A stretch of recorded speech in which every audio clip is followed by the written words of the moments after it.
Hello there, everyone. Welcome to Whisper Zone. I am your storyteller, and I'm here to guide you tonight. I know many of you use these videos to drift off to sleep, so before we begin, take a moment to like this video and subscribe to our channel. I'm always curious. Where are you watching from, and what time is it in your part of the world?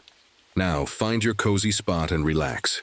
I've seen many strange things in my 23 years as a park ranger at Glacier National Park, but nothing like what I found that summer morning. Right there, in the middle of July, was a perfect circle of ice on the ground. The grass around, it was green and warm in the sun, but this spot looked like winter had refused to leave. My name is Jack Morrison, and after losing Sarah 6 months ago to cancer, this park has become my whole world. The silver locket she always wore now hangs around my neck, a constant reminder of her smile, her laugh, and all the little things I miss every day. Sometimes when the loneliness gets too heavy, I touch it and remember how she used to say, "The mountains heal all wounds, Jack." I'm still waiting for that healing to begin. That ice circle was just the start. Over the next few days, I kept finding more weird things that made no sense. The worst was when I discovered a frozen deer. Now, animals die in the park all the time. That's nature. But this was different. The cuts on its body were too clean, too precise, like someone had used a surgeon's knife. It reminded me of my time as a combat medic in Korea, and that's not a comparison any park ranger wants to make. I reported these findings to headquarters, but they just blamed it on unusual weather patterns. But how does weather explain ice that won't melt even under the hot summer sun? Or the way the temperature would suddenly drop by 40 degrees in one spot while staying perfectly normal just a few feet away? That's when Thomas Running Bear, one of the local tribal elders I've known for years, showed up at my station. His weathered face was more serious than I'd ever seen it. "Jack," he said, sitting down heavily in my office chair, "our people have stories about times like this. Stories about an ancient evil that brings winter in summer and death in its wake." I've always respected Thomas and his knowledge, but I'm a practical man. After what I saw in Korea, I thought I understood the limits of human cruelty and natural disaster, but the look in his eyes made me uneasy. The next day, I decided to check out some of our ice caves. These are popular tourist spots, but something told me to look deeper. That's when I found them. 2 bodies, perfectly preserved in the ice. They were wearing clothes from the 1920s, but they looked like they died yesterday. Their faces were frozen in expressions of pure terror, and their hands were raised as if trying to shield themselves from something. I radioed it in immediately, but before help could arrive, I heard something that made my blood run cold. It was faint, like a whisper carried on the wind, but it sounded like laughter. Not the happy kind. This was the kind of laugh that makes you want to run and hide. As I waited for the backup team, I kept my hand on my rifle and the other on Sarah's locket. The sun was shining outside, but in those caves it felt like the deepest winter. And somewhere in the darkness, I could have sworn I heard footsteps on the ice, moving in ways that nothing human could move. Looking back now, I wish I'd listened more carefully to Thomas's warning, because what happened next would change everything I thought I knew about the world, about death, and about what really hides in the dark corners of these mountains I call home. And it all started with that one circle of ice on a warm summer morning. The first time I heard Sarah's voice in the blizzard, I thought I was losing my mind. It was a normal patrol day, or as normal as things could be with all the strange ice showing up. The wind was picking up and dark clouds were rolling in fast. Too fast. I've seen hundreds of storms in these mountains, but this one was different. It came out of nowhere, like someone had flipped a switch. "Jack? Jack, where are you?" I stopped, dead in my tracks. That voice, it was impossible. Sarah had been gone for 6 months, but I'd know her voice anywhere. It came from somewhere in the swirling snow, calling my name just like she used to when I'd come home late from patrol. "This isn't real," I said out loud, gripping her locket tight. The metal felt colder than ice against my skin. That's when my radio crackled. "Jack, this is Peter Walsh. I'm up near Eagle Point, and something's not right up here." Peter was one of our newest rangers, just 23 years old and full of that eager energy that reminded me of myself when I first started. But now his voice shook with fear. "What's wrong, Peter?" I asked, already heading in his direction. "The temperature gauge, and it's dropping crazy fast, like 30 degrees in 2 minutes, and I keep hearing—" The radio cut off with a burst of static. "Peter? Peter, respond." Nothing but static answered me. I picked up my pace, following the trail to Eagle Point. The storm got worse with every step, but strange thing was, I could see clear skies just a quarter mile away. The storm was only happening right here, like it was following me. Then I saw the blood. Dark red drops on white snow, leading behind a cluster of pine trees. My training kicked in, both as a ranger and a combat medic. I drew my rifle and followed. The trail, moving as quietly as I could. The sight that waited for me still haunts my dreams. Peter's radio lay in the snow, still crackling with static. Next to it was his rifle, or what was left of it. The metal had shattered like glass, pieces scattered across the ground. And the blood trail, it led to something I still have trouble describing. It looked like a person, but wrong. Too tall, too thin with skin like ice. It was hunched over something, and when it turned to look at me, its eyes were white as snow and just as cold. Behind it, partially hidden in the snow, was Peter. He wasn't moving. I raised my rifle and fired twice. The bullets hit the thing square in the chest, but they just shattered, like shooting a wall of ice. The creature smiled. Its teeth were icicles. Then Sarah's voice came again, but this time from the creature's mouth. "Jack? Why didn't you save me, Jack?" Something in me broke. I ran. I'm not proud of it, but 25 years of ranger experience meant nothing in that moment. Behind me, I heard that thing laughing, a sound like cracking ice and winter wind. I ran until my lungs burned, until I reached the ranger station. Inside, I called for backup, reported Peter as down.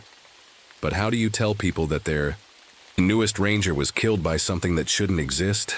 That night, alone in my cabin, I pulled out the bottle of whiskey I keep for emergencies. My hands wouldn't stop shaking. The temperature outside dropped to below freezing in the middle of July. And somewhere in the darkness, I could hear Sarah's voice calling my name. I knew two things for certain. Peter Walsh was dead, and whatever killed him wasn't human. And somehow, it knew about Sarah. Knew how to use my deepest pain against me. Looking at the shattered pieces of my rifle that I'd managed to bring back, I realized normal weapons wouldn't work against this thing. I needed help. I needed answers. Most of all, I needed to make sure no one else would end up like Peter. After what happened to Peter, I couldn't just sit and wait. I had to track this thing down before it killed anyone else. 20 years of following animal tracks in these mountains had taught me a lot, but nothing could have prepared me for this. The creature left a trail unlike anything I'd ever seen. Where it walked, the ground froze in strange patterns, like twisted fingerprints in the earth. Trees it passed were covered in frost, even though it was still summer everywhere else. Following these signs, I found something that made my stomach turn. A cave, but not a normal one. The entrance was decorated with impossible ice formations. They looked like frozen waterfalls flowing upward instead of down. Inside, the walls glittered with a cold blue light that seemed to come from nowhere. "You shouldn't be here alone, Jack." I spun around. Sarah's voice again, but this time I was ready for it. "You're not her," I said firmly, gripping the locket. "Stop using her voice." The cave seemed to laugh, the sound echoing off the ice. Then I saw them. Dozens of shapes frozen in the walls. People. Some looked ancient, wearing clothes from hundreds of years ago. Others were more recent. All of their faces showed the same horrible fear I'd seen on Peter's. My flashlight beam caught something moving deeper in the cave. I followed, my boots crunching on the icy floor. That's when I heard real voices. Living ones. "Hello? Is anyone there? We need help." I recognized that voice. Mike Thompson, one of the local hunters. He'd led a group of 5 into the park yesterday for a summer hunting trip. What were they doing this deep in the restricted area? "Mike, stay where you are. I'm coming." But when I reached the voice, there was no one there. Just more ice, and in it I saw something that stopped my breath. It was Sarah, the day she died in the hospital, playing over and over like a movie in the frozen surface. Her last moments, her pain, everything I tried so hard to forget. I stumbled backward, and that's when I heard the screams. Real ones this time, coming from deeper in the cave. I ran toward them, but I was too late. The hunting party had found what they were looking for, just not in the way they wanted. The creature stood in a large chamber, surrounded by 5 fresh ice statues. Mike and his friends, frozen solid in poses of terror. The thing was feeding on them somehow, drawing something that looked like blue light out of their bodies through their mouths. I wanted to shoot. I wanted to run. I wanted to scream. Instead, I forced myself to watch, to learn. If I was going to stop this monster, I needed to understand. The feeding ritual lasted exactly 7 minutes. I counted every second, writing everything I saw in my notebook with shaking hands. The temperature, the way it moved, how the ice responded to its presence, anything that might help me find a weakness. When it finished, it turned those white eyes toward my hiding spot and smiled with those icicle teeth. "Did you learn enough, Jack?" Sarah's voice again, but distorted now, like it was coming through broken glass. "Did you see what's waiting for you?" I ran again, but this time it was different. This wasn't panic. It was strategy. I needed to regroup, to plan. 5 more people were dead, and their families would never know the truth about what happened to them.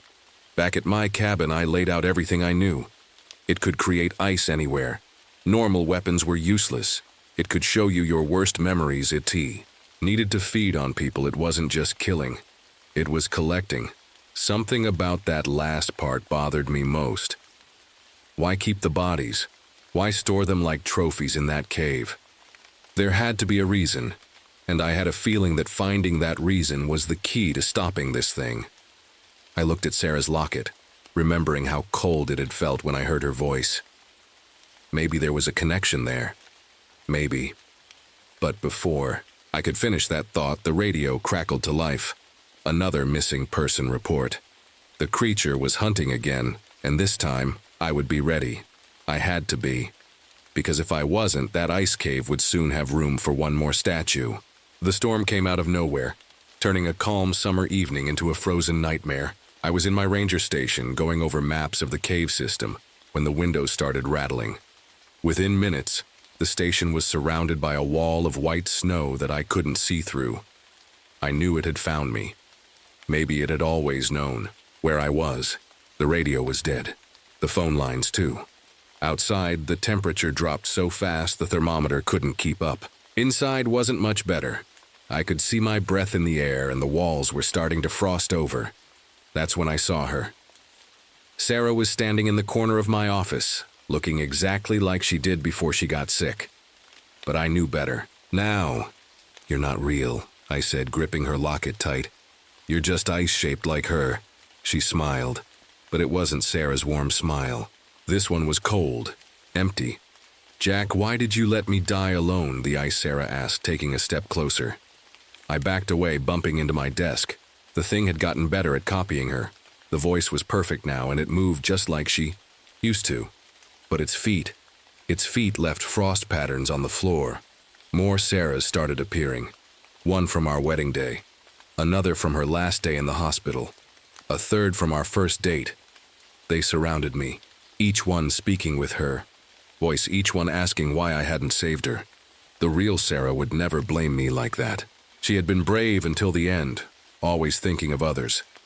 That thought helped me stay strong. The temperature kept dropping. Ice crept up the walls like living things. My fingers were starting to turn blue, and it was getting harder to think straight. I knew if I didn't do something soon, I'd end up like the others in that cave. I made a break for the supply closet, shoving past the ice Sarahs. They were solid enough to touch, but broke apart like snow when pushed. Inside the closet, I found what I needed: road salt and emergency flares. The creature didn't like that. The whole building shook, and the ice Sarahs melted away. In their place stood the real thing. That tall, twisted shape with skin like glacier and teeth like icicles. That's when the door burst open. Thomas Running Bear stood there, covered in snow but somehow still standing. In his hands he held an ancient-looking leather pouch. "Jack!" he shouted. "The fire! Use the—" He never finished. The creature moved faster than anything should be able to move. One moment Thomas was in the doorway, the next he was against the wall, ice spreading across his chest. "Run, Jack!" Thomas gasped. "The hot springs, the caves." Then the ice covered him completely. The creature turned those white eyes on me, but now they held something new. Worry. Thomas's words had scared it. I grabbed my emergency pack and the salt, then wrapped my hand around Sarah's locket. It was freezing cold now, colder than it had ever been. But somehow that gave me an idea. "You want this?" I held up the locket. "Come and get it." The thing smiled its terrible smile, and for the first time it spoke with its own voice, a sound like breaking ice and winter wind. "Everything you love becomes part of my collection, Ranger Morrison." I threw the salt at its feet and ran. Behind me, I heard it scream, a sound that shattered every window in the station. But I didn't look back. I couldn't. Thomas had given his life to give me a clue, and I wasn't going to waste it. The hot springs, the caves. Somehow, those were the key. I ran into the blizzard, leaving my friend's frozen body behind. The creature would follow. It had to. Because now I had a plan. And for the first time since this nightmare began, I had hope. But hope is a dangerous thing in a blizzard. And the night was far from over. The hot springs cave was exactly where I needed it to be. Steam rose from the ground in thick clouds, making it hard to see, but also keeping the worst of the cold away. My legs burned from running, but I couldn't stop. Not now. Behind me, the creature's footsteps crunched in the snow. It wasn't rushing, it didn't need to. We both knew this would end here. I ducked into the cave entrance, my flashlight beam bouncing off wet walls. This place was different from the creature's lair. Here, the walls dripped with warm water instead of ice, and the air smelled like minerals and earth. "Hiding won't save you, Ranger Morrison." The voice echoed through the cave, no longer pretending to be Sarah. "Your friend died for nothing." I pressed deeper into the cave system, following the route I'd memorized from my maps. The main hot spring was ahead, a deep pool of near-boiling water that heated this whole section of the mountain. The creature's ice spread along the walls as it followed, but something was different now. The ice was melting almost as fast as it formed, dripping away in the heat and steam. That's when I reached the main chamber. The hot spring pool filled most of the room, steam rising from its surface.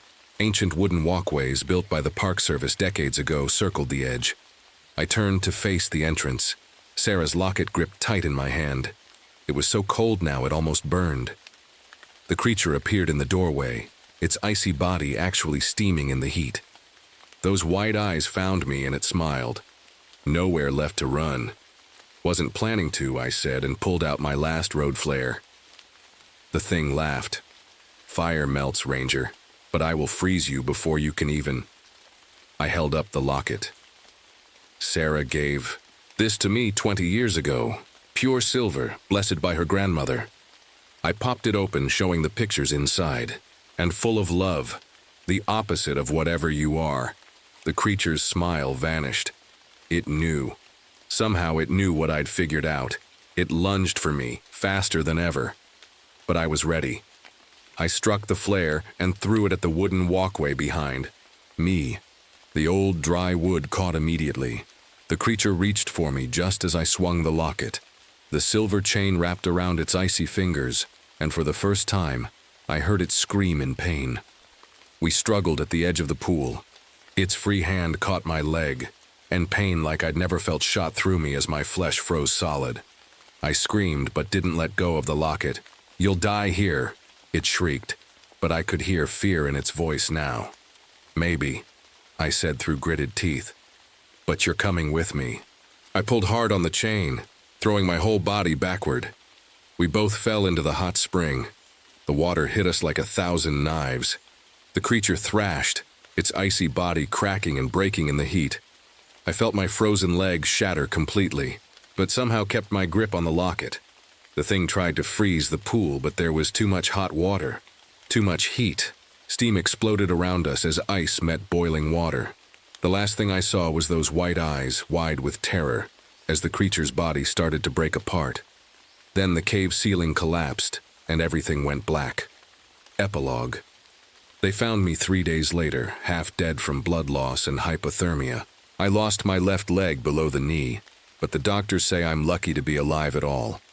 The official report says a rare geological event caused a cave-in at the hot springs. They found Thomas's body in the ranger station, frozen solid, but they blamed it on the strange weather. The missing hunters were never found. I still work at the park, though now I do more paperwork than patrolling. The prosthetic leg works well enough, and the nightmares are getting less frequent. Sarah's locket survived somehow, but it's different now. When you open it, a tiny puff of cold air escapes, no matter how hot the day is. And sometimes, on quiet nights, I swear I can hear faint whispers coming from inside. Last week, I found a small patch of ice near the cave entrance, in the middle of summer. Perfect circle, just like the first one. I've started keeping salt in my pockets again, just in case. Because the thing about evil is, it never really dies. It just waits. And somewhere in these mountains, in the deepest, darkest caves, something is waiting, and this time I'll be ready. The moon was too bright that night. I remember thinking that. It hung over Lake Crescent like a watchful eye, casting silver streaks over the water. Everything looked still, too still. The kind of stillness that presses on your chest and makes you feel like something's waiting, watching. I was rowing the park boat with slow, heavy strokes. Each dip of the oars broke the glassy surface, but the ripples didn't go far. It was like the lake didn't want to be disturbed. Kayla sat in front of me, looking out over the water. She was young, sharp, and way too excited for a midnight. Egg check. She had her little waterproof notepad and a thermos she kept sipping from. This lake's got stories, she'd said earlier. They say it never gives up its dead. I didn't respond at the time. I just kept rowing. There was a report of a small boat drifting without anyone inside. That's why we were out there. Technically not our job, but I felt something in my gut when I heard the call on the radio. I don't ignore gut feelings anymore, not after what happened years ago. We were about 100 yards from the boat when the frogs stopped croaking. The fury sound just died, like someone hit mute on the whole lake. Kayla noticed it too. She lowered her thermos and looked around. Did the frogs just... Yeah, I said quietly. The fog rolled in fast, like it had been waiting for us. It came in thin sheets. First, slipping over the water like fingers. Then it thickened, curling around the edges of the boat, swallowing the shoreline behind us. The temperature dropped hard. My breath fogged up in the air, even though it was supposed to be a warm August night. Then we saw the light. At first I thought it was a lantern. It hovered over the water, maybe 20 feet ahead of the stranded boat. But the way it moved, it didn't sway like a lantern should.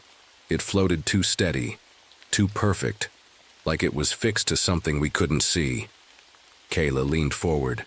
Do you see that? It's beautiful. I didn't answer. My hands tightened on the oars. I wanted to turn us around right then, but I didn't. Pride, stubbornness, maybe guilt, I don't know. I think someone's out there, Kayla whispered. She wasn't wrong. The light pulsed faintly like it was breathing, and just beneath it, I thought I saw a shape in the water, a head, a face.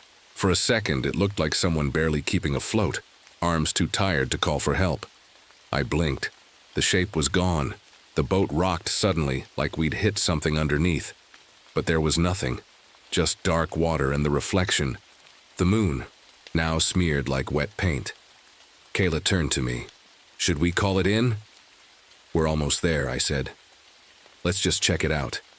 We pulled up alongside the stranded boat. It was an old rowboat, wooden, maybe rental. No name, no gear, no oars.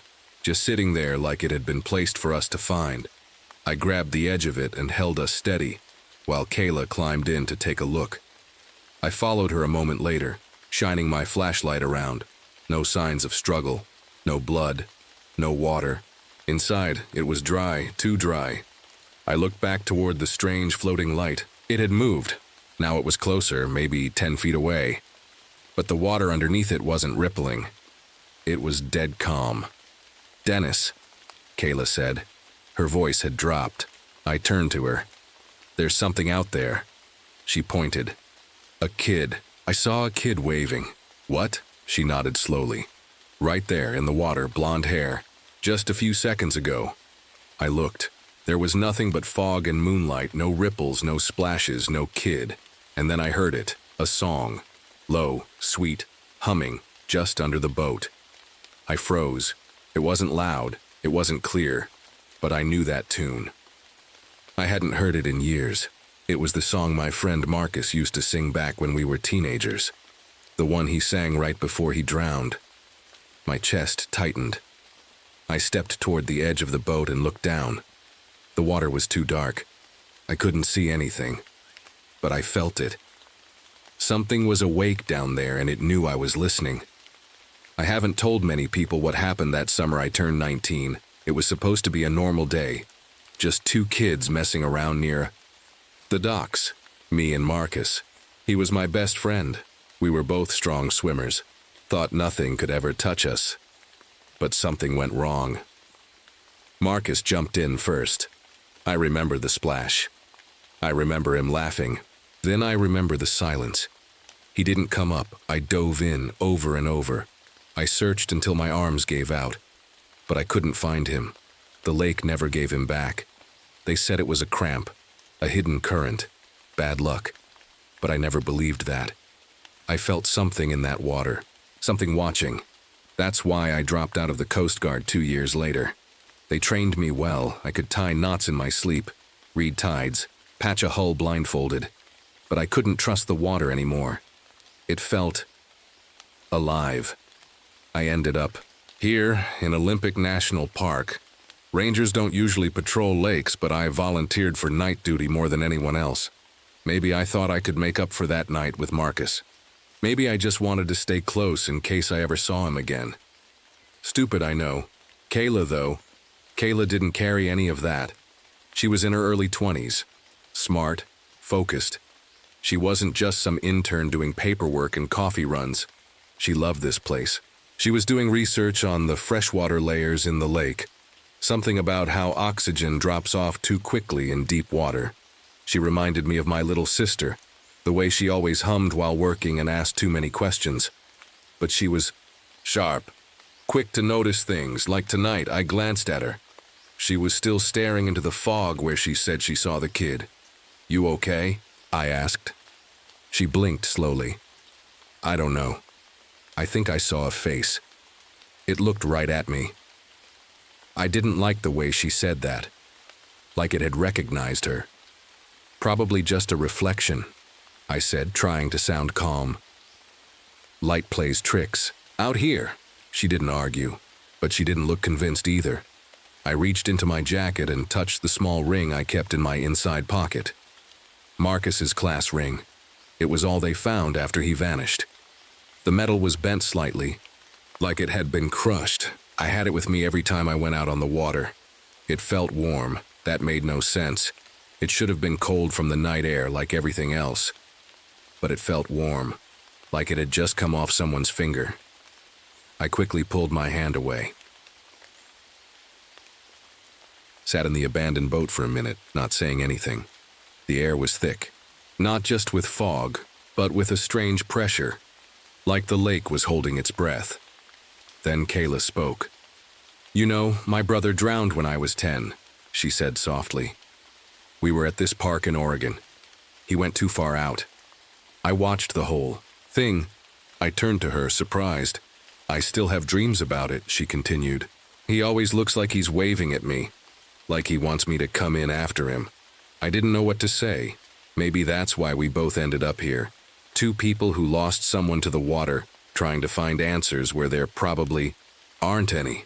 "Do you ever feel like something took them?" she asked. "Not just nature, not just bad luck. Like something chose them." I hesitated. "Yeah, I do." and in that moment I felt something shift beneath the boat. It was barely there, just the faintest movement, but it made my skin crawl. Kayla must have felt it too, because she grabbed my arm. "Did you feel that?" I nodded. Then the light out on the water flickered, just once, but this time, it wasn't alone. A second light appeared beside it, then a third. They floated slow and steady, spaced apart like footsteps leading away. Kayla leaned forward. "They're moving." I didn't answer. I was staring at the shapes just below the lights, barely visible under the surface. Pale, stretched forms. Human, but wrong. Their limbs were too long, their faces just blank. Kayla whispered, "Dennis, what are those?" I stood up slowly, flashlight shaking in my hand. "I don't know," I said, "but I had a feeling we were about to find out. I've seen strange things during night patrols. Flashes in the woods, people walking alone where they shouldn't be. Weird shadows that vanish when you blink. But this was different. The lights on the lake weren't flashlights, they weren't lanterns, they floated too smooth, too slow, like they were alive. Kayla and I sat frozen in that abandoned boat, watching them drift farther into the fog, each one pulling our eyes with them like magnets. Then I heard the song again, faint, underneath the boat. The same one Marcus used to hum. It didn't make sense. It was soft, almost like someone humming into a glass bottle. But I could feel. In my chest, not in my ears, in my bones. Kayla looked at me. "You hear it too?" she asked. I nodded, slow. "Yeah," she swallowed hard.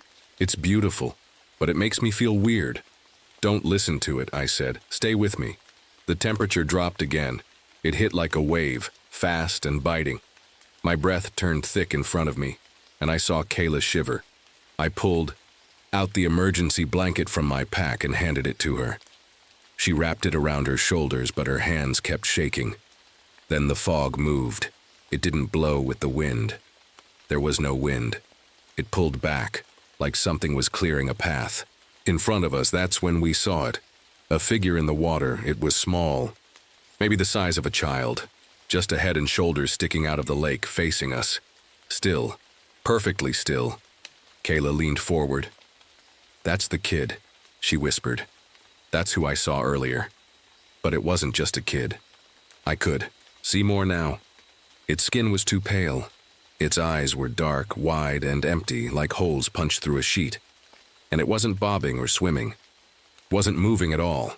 It just floated there. Then it raised its arm. It waved, not frantic, not asking for help.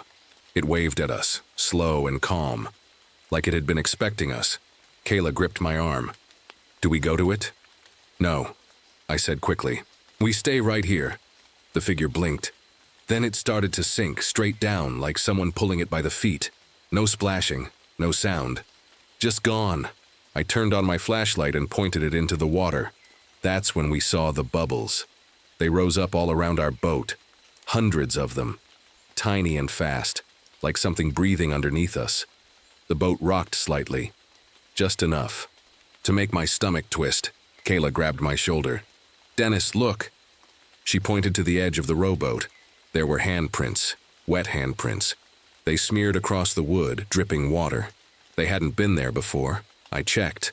I knew they hadn't been there before. And they were small, like a child's. We both stood up at the same time, shining our flashlights in every direction. Nothing.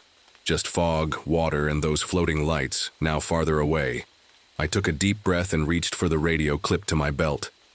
"This is Ranger Crow," said into it. "We've got something unusual at Lake Crescent requesting backup." Static. I tried again. "Hello? Anyone copy?" Nothing but the soft hiss of silence. Kayla checked hers too. Dead. I looked around, heart thudding. Then from the fog came soft voice. "Dennis." I turned so fast the flashlight shook in my grip. "Who said that?" I called out. Kayla looked at me, confused. "What are you talking about?" "You didn't hear that?" I asked. She shook her head. It was Marcus's voice. I knew it. I hadn't heard it in 13 years, but it was burned into my memory. "Dennis," it said again from the water. Help me. Kayla's face turned pale. You're scaring me. I looked down. My feet were wet. Water was leaking into the boat. Not from the bottom, but from the sides, like it was rising. I moved to the edge and shone the light overboard. And there it was, a face just below the surface, eyes wide, grinning, its mouth full of white human teeth, and it was looking up at me. Stumbled back, nearly falling over. Kayla saw it too. She screamed. Then the boat rocked hard like something had grabbed it from below. We both dropped to the floor, grabbing whatever we could. The lights around us flickered, grew brighter, then blinked out one by one. Kayla clutched my jacket. What do we do? I didn't have an answer. But I knew one thing. We weren't alone out here anymore. The water stilled again, too still. After all that shaking and rocking, everything suddenly went quiet. Not just the lake, everything. No insects, no birds, no sound at all. Not even our own boat creaked. It was like the world had paused. Kayla and I stayed low, our backs against the boat floor. I could hear her breathing, fast, shaky. I wanted to tell her we'd be fine, but I didn't believe it myself. Then something touched the bottom of the boat. A soft bump. Then another. Then something scraped, like fingernails on wood. Kayla clutched my arm, and I didn't stop her. I felt like a kid again. Helpless, scared, praying I was imagining it all. I sat up slowly and looked over the edge, flashlight in hand. The water was black, not dark. Black, like ink. I couldn't see even a few inches down. Just the beam of my light. Getting swallowed up. Kayla, I whispered. Stay in the center of the boat. She nodded, too scared to speak. Then we saw it. A pale hand rose out of the water on the other side. Fingers long and thin, skin wrinkled like it had been soaking too long. It gripped the side of the boat, and slowly, a head followed. Not a child, not a person. It looked like one at first. Wet, dripping hair across its face. Eyes closed, mouth smiling too wide, too many teeth, and then its eyes opened. Black, shiny, empty. I froze. Kayla gasped. The creature smiled wider. Its mouth stretched further than any human mouth should. Water poured from between its teeth. Then it began to sing, not loud, just a soft humming song. But it filled my head. I couldn't move, couldn't think. It wasn't just noise. It was pulling me in, wrapping around my thoughts. The world started to blur. Then Kayla screamed. I blinked hard and turned. She was standing, staring into the water like she was hypnotized. Before I could stop her, she stepped over the side. Kayla! She hit the water with a splash. Gone! I didn't think. I just jumped in after her. The cold punched my lungs like a fist. I kicked hard, diving deep, but there was no bottom, no floor. Just dark, endless dark. I couldn't tell which way was up, and then I saw her. Kayla, sinking slowly. Arms drifting upward, hair floating like smoke. And next to her, the thing. It wasn't trying to drown her. It was watching her, holding her. Like a puppet, it looked at me, its eyes glowing faintly. Its face twisted, shifting between shapes. Young, old, male, female. Then it smiled again, and I heard it speak. But not with words. You left him. You'll leave her too. My heart pounded. I kicked harder. The lake keeps what it's given. I reached Kayla and grabbed her arm. Her eyes were closed. She wasn't breathing. I pulled, but it felt like the water itself was trying to hold her down. That's when I remembered the ring. Marcus's ring, still in my pocket. I reached for it, pulled it out, and held it up between us and the thing. It stopped moving. Its eyes narrowed. It hissed, soft but sharp, and the water around it started bubbling. I didn't wait. I kicked using every bit of strength I had, pulling Kayla up with one hand, the ring clenched tight in the other. The water seemed to stretch forever. My lungs screamed. My muscles burned. But then, light. I broke the surface with a loud gasp, dragging Kayla up behind me. She wasn't breathing. I hauled her into the boat, coughing hard. Water poured from my nose, my ears. I felt dizzy, but I didn't stop. I started. Chest compressions, 1, 2, 3, breath, 1, 2, 3, nothing. I kept going. Come on, Kayla, come back. 1, 2, 3. She coughed, water burst from her mouth, and she gasped like she was waking from a nightmare. I sat back, shaking, soaking, heart still racing. She was alive. But the lake wasn't done. The lights had returned, dozens now, surrounding us, circling, moving closer. I looked at Kayla. Can you move? She nodded weakly. We have to go, now. I grabbed the flare gun from the emergency kit, pointed it at the floor of the boat, and fired. Flames exploded, and the boat lit up in hay, a bright crackling blaze. The heat hit my face instantly. The wood crackled, smoke filled the air, but the light stopped. The water hissed, angry. I jumped into the water, pulling Kayla with me. We swam, barely, toward the distant shore, the fire lighting the fog behind us. I didn't look back. Not until we reached the rocks and collapsed on the shoreline, coughing and freezing. The lake behind us was silent. No lights, just smoke rising from what was left of the boat. We lay there, side by side, too tired to speak. But I knew it wasn't over, because when I looked down at my hand, the ring was gone. I don't remember how long we laid there on the rocks. The sky had started to turn light, but the sun wasn't up yet. That soft gray hour before dawn, when the world feels empty, silent, like everything's holding its breath. Kayla was still, breathing beside me. That was all I cared about. She didn't say much, just lay there shivering in her wet clothes, staring at the lake like it might reach out again. I felt the same. The water was calm now, flat as glass. No bubbles, no lights, no signs of what had just happened. If someone looked out there now, they'd think it was just a peaceful mountain lake. But it wasn't. I'd seen what lived in it, and I knew it wasn't gone. I sat up slowly, my muscles sore and my head pounding. I looked down at my hand. The ring. Marcus's. Ring wasn't there. I checked my pocket. Nothing, it was just gone. At first I thought I must have dropped it while swimming, but deep down I didn't believe that. I knew the lake had taken it. Or maybe it had chosen to take it now that it had what it wanted. Or maybe it was a trade. I saved Kayla, and the lake took something back. Still breathing hard, I helped her sit up. She looked pale, her lips blue, but she was awake. I saw it. She whispered, "Under the water."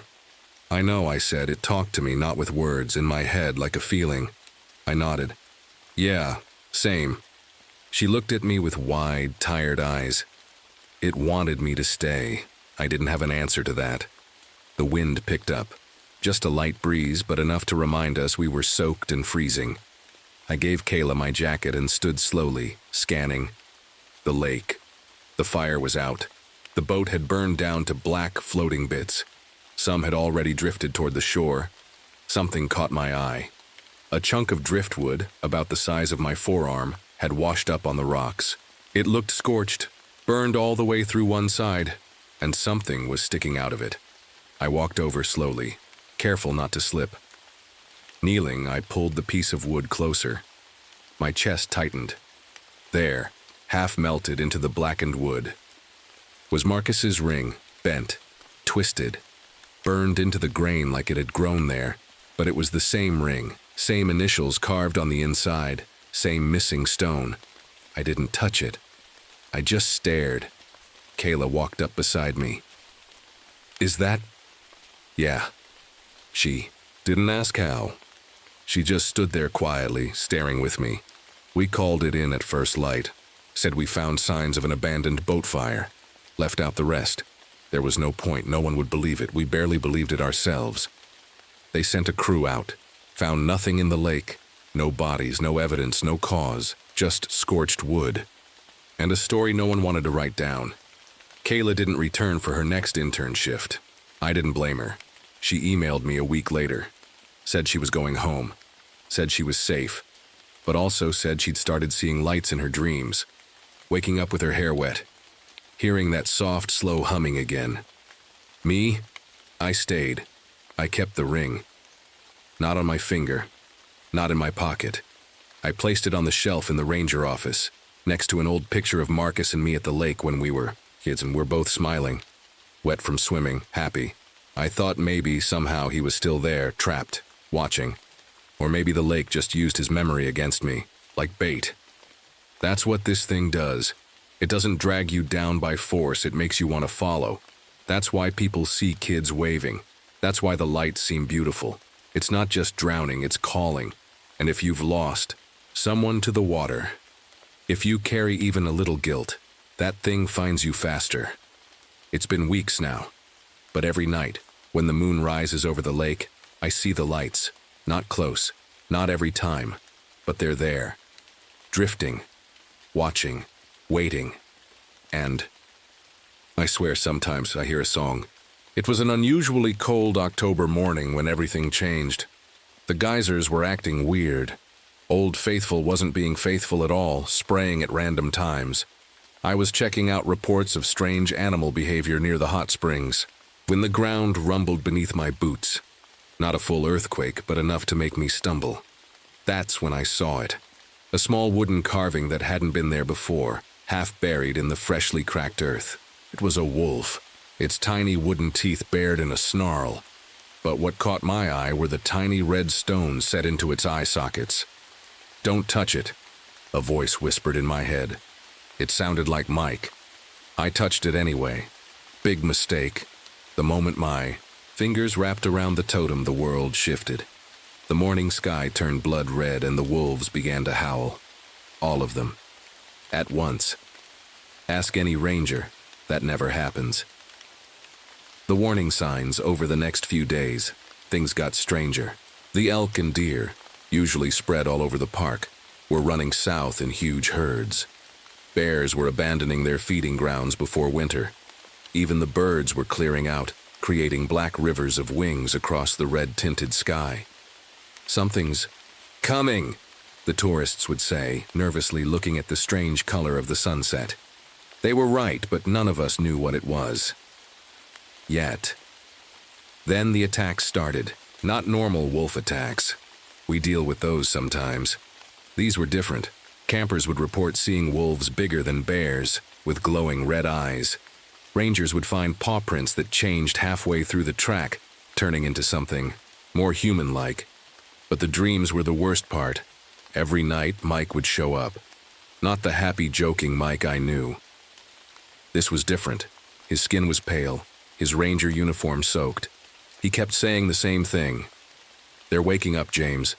The old ones are waking up, and it's because of your blood." I'd wake up covered in sweat, the wooden totem burning hot in my hand. I don't even remember bringing it home. The family secret, it was after the third dream that I called my grandfather. We hadn't spoken in years, not since I left the reservation, and denied my heritage to fit into the ranger service.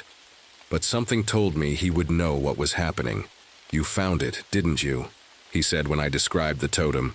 "No hello, no how are you, just that." "Found what?" "The spirit caller. The old ones are choosing you just like they chose your grandmother."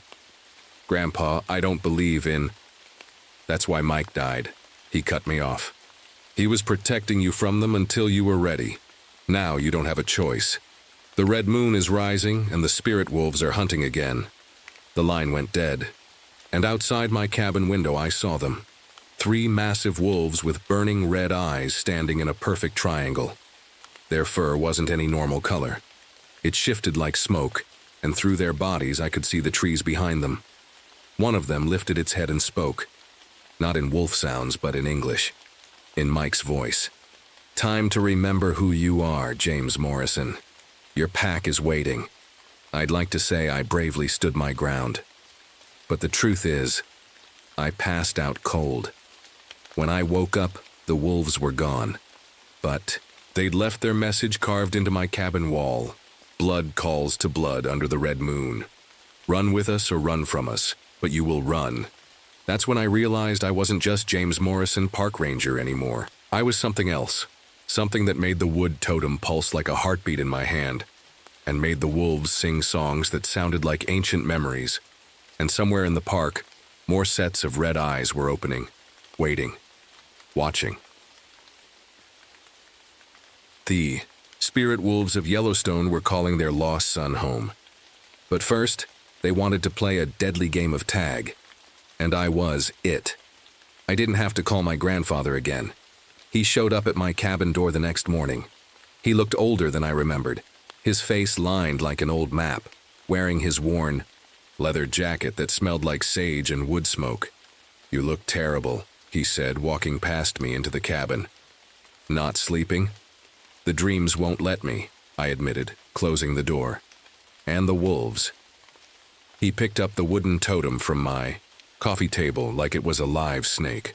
"Your grandmother carried this for 40 years.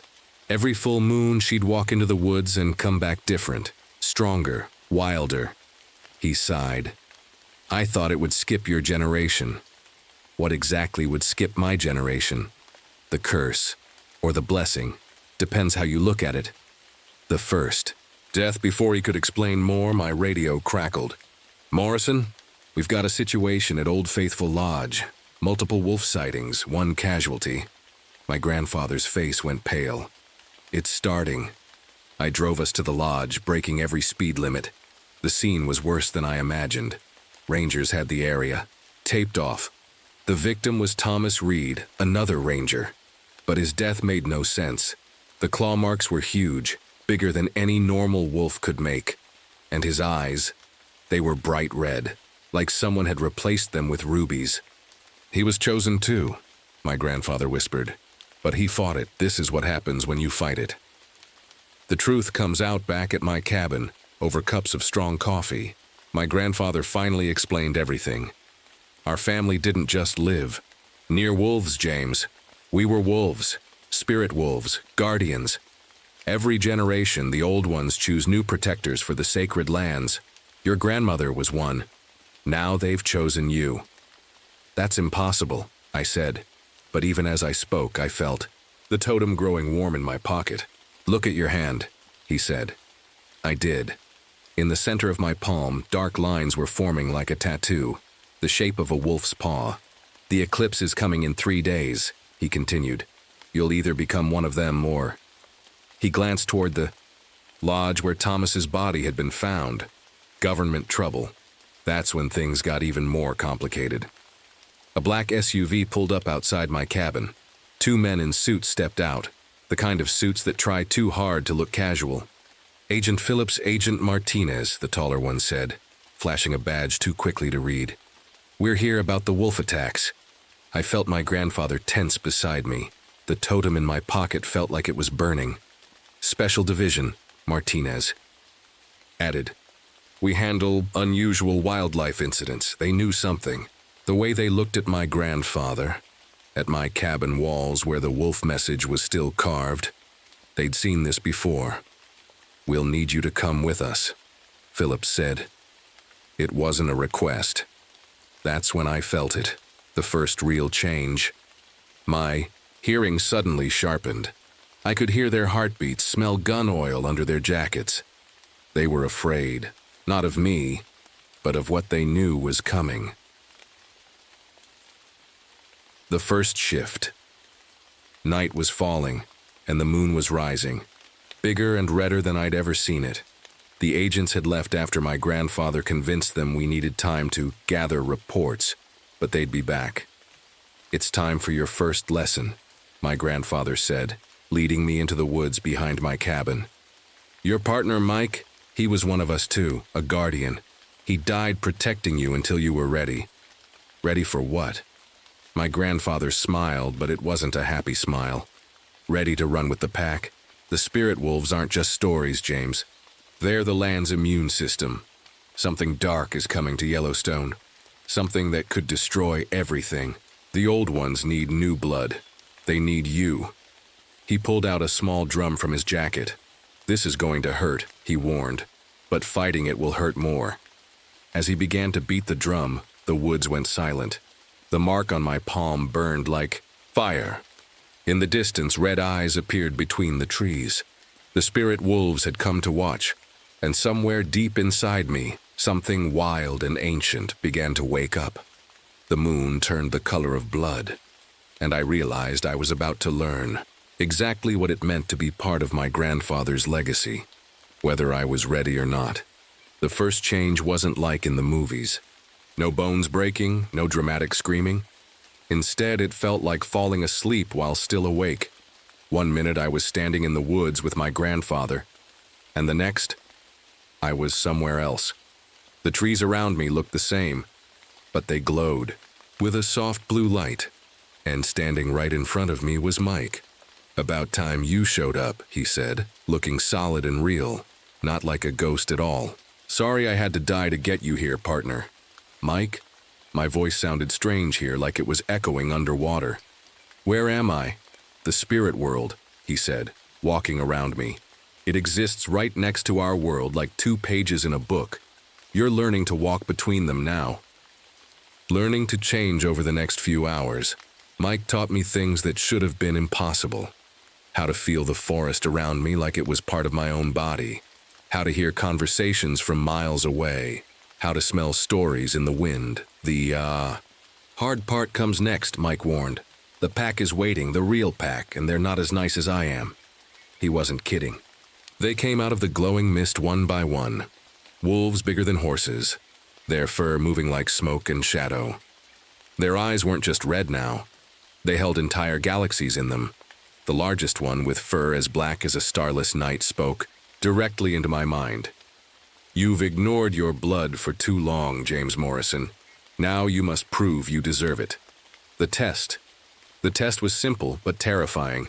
I had to catch a spirit deer, not by running, but by learning to shift between worlds.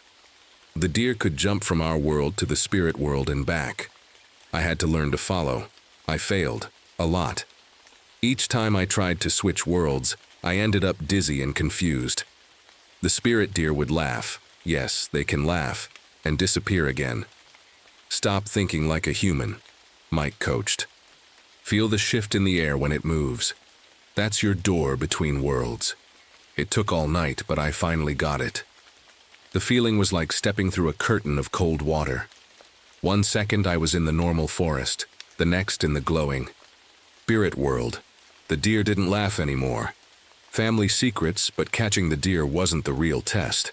As I stood there, proud of my achievement, the black wolf spoke again. "Now you're ready to learn the truth about why your family abandoned too our ways, about the real reason your partner died." The forest around us changed, showing me images from the past like a movie. I saw my grandmother, young and strong, running with the spirit wolves. Then I saw her facing something dark, something that ate light itself. "The shadow," the black wolf said. "It comes every 100 years to feed on the land's power. Your grandmother fought it. Your father ran from it. Now it's returning, and you must choose your path." The betrayal. The next image hit me like a punch to the gut.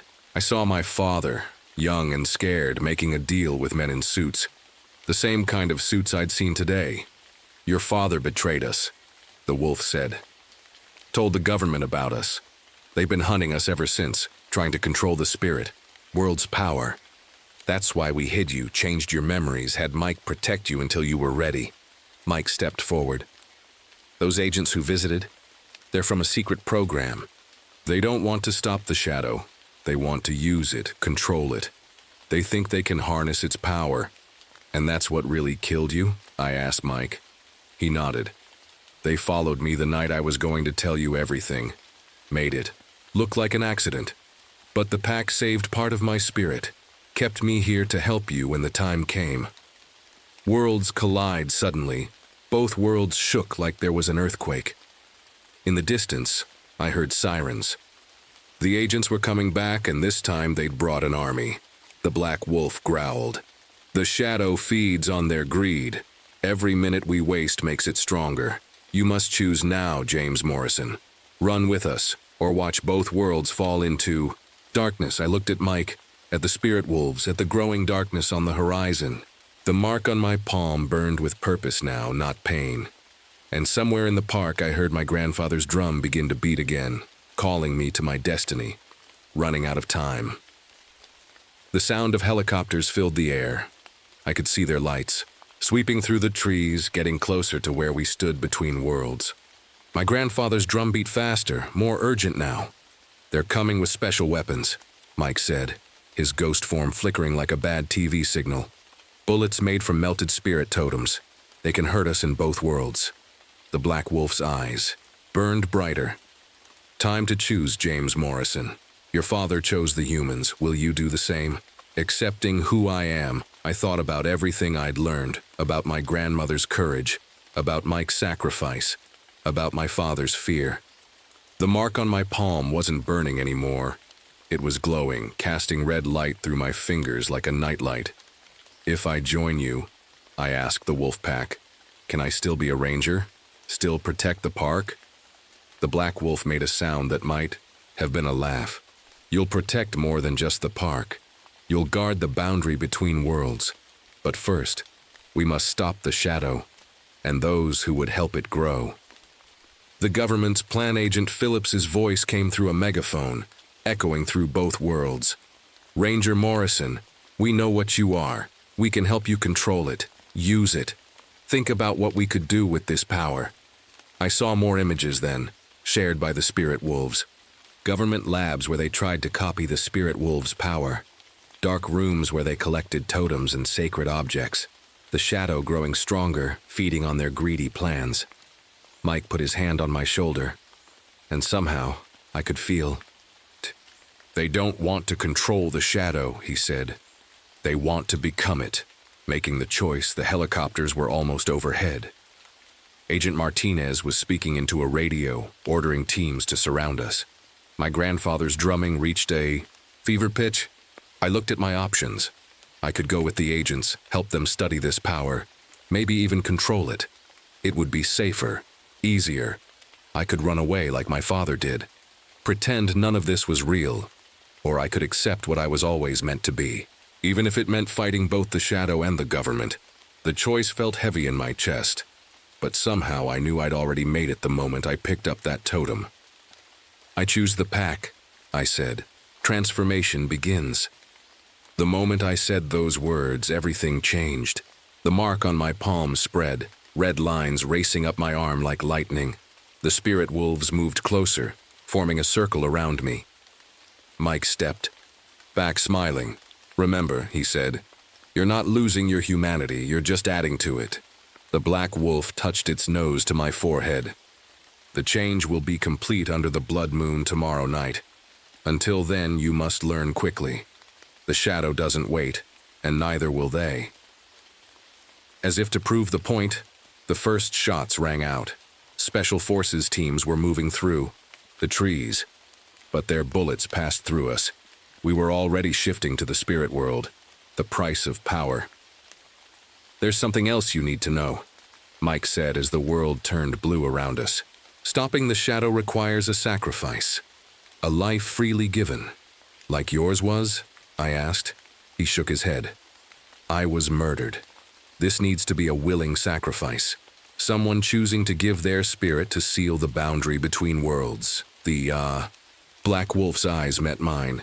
"Your grandmother made that choice 70 years ago. That's why the shadow retreated. But her power is fading. Someone must take her place." I understood then. Really understood. Becoming a spirit wolf wasn't just about power or family legacy. It was about being willing to give everything to protect both worlds. The helicopter's spotlights couldn't reach us now, but I could still hear my grandfather's drum. It wasn't just keeping time anymore. It was counting down to tomorrow night's blood moon, when everything would change.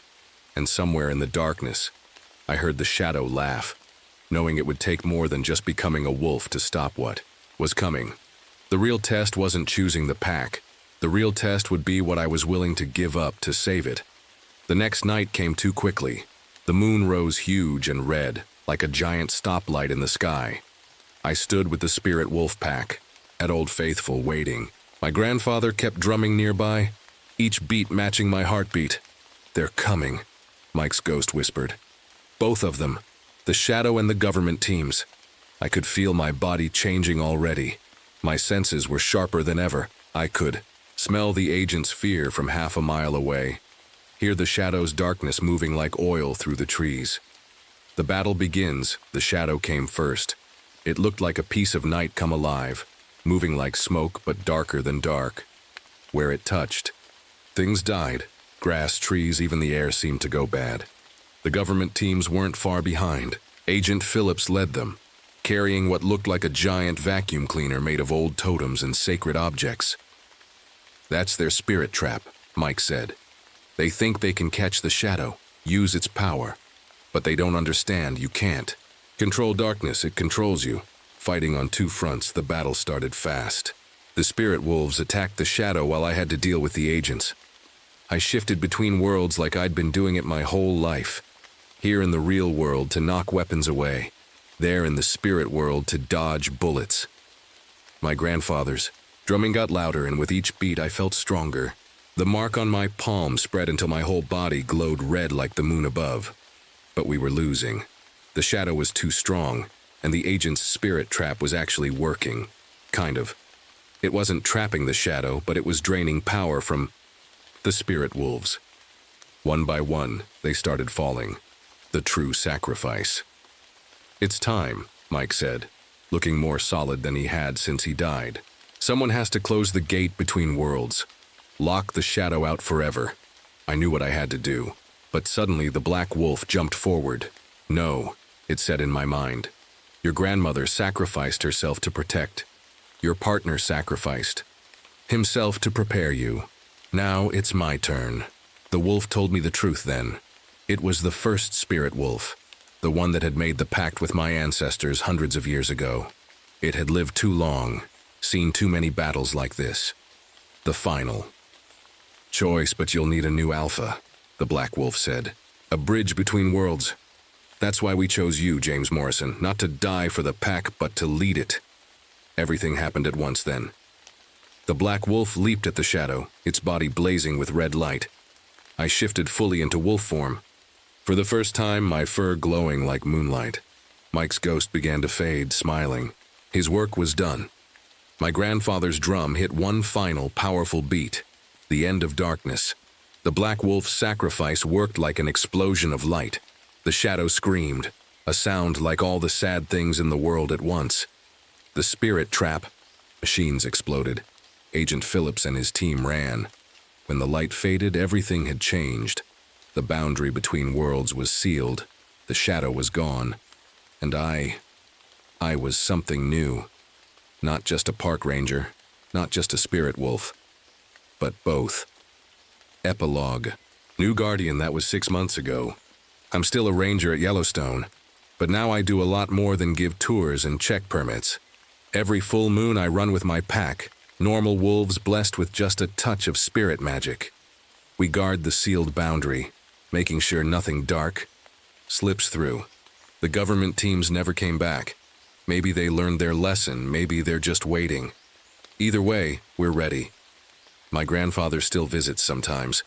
He doesn't need to bring his drum anymore. I've learned to hear the rhythm of both worlds on my own. And sometimes, on very quiet nights, I see Mike. He doesn't talk now, just watches over the park like he always did. His ghost is fading slowly, but that's okay. He earned his rest. The tourists still come to Yellowstone, taking pictures, enjoying the views. They don't know that their happy vacations are possible because of what we did, what we still do. But sometimes, a kid will look into the woods at just the right moment and see my eyes shine red in the darkness. They'll point and ask their parents if wolves' eyes really glow like that. The parents always say no, but the kids, they know better. After all, not all the magic in the world is gone.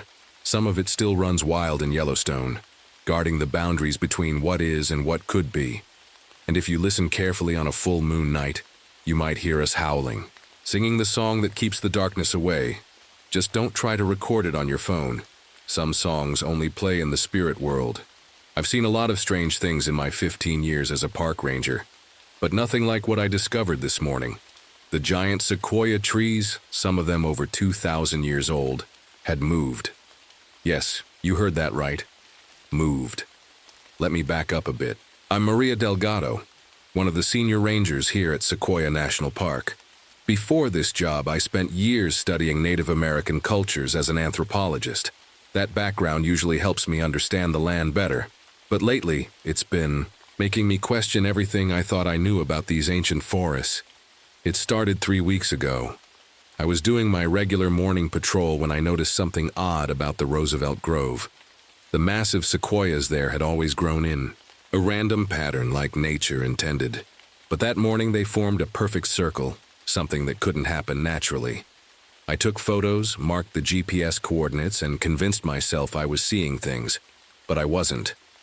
Every morning since then, the trees have been different. Sometimes they create archways where there were none before. Other times, they seem to close off paths that had existed for decades. If I look at one spot, then look away and back again, the trees aren't quite where they were before. It's subtle, like trying to catch someone moving in your peripheral vision. The worst part? My equipment goes crazy whenever I try to document it. Cameras stop working. GPS devices show impossible coordinates. Even my trusty compass spins in circles, like it's drunk on whatever magic is happening here. Today, I finally worked up the courage to visit Jimmy Two Bears, an elder from the local tribe. I've known him for years. He used to help me with my anthropology research. When I told him what I'd seen, his weathered face grew serious. "The old ones are stirring," he said, gripping my arm with surprising strength. "They protected this land long before your government drew lines on maps. They're waking up because something's coming. Something big." I wanted to ask more questions, but Jimmy just pressed something into my hand. A small leather pouch on a cord. Inside was an ancient-looking stone amulet, carved with symbols I'd never seen before, despite my years of study. "Your old research partner," Jimmy said quietly. "She understood too much too quickly. That's why they took her." My heart stopped.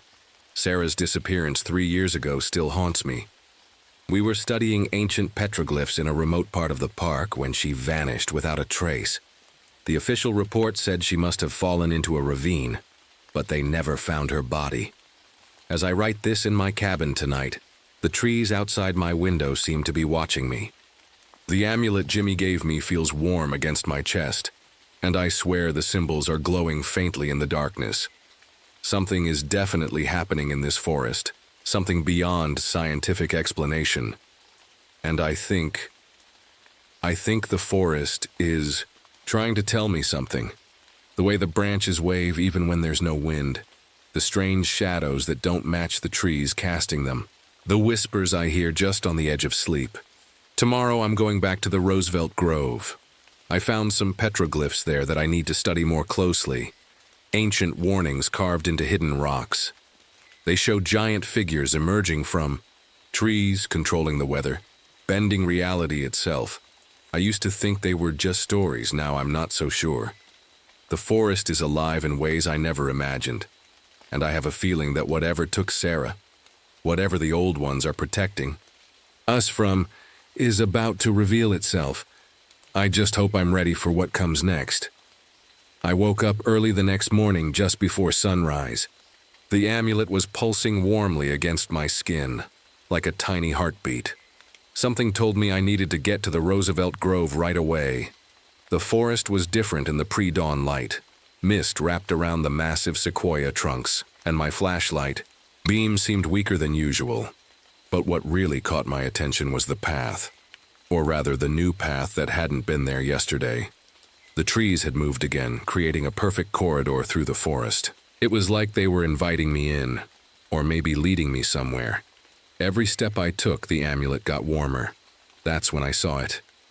A massive sequoia, easily 3,000 years old, with what looked like a doorway in its trunk.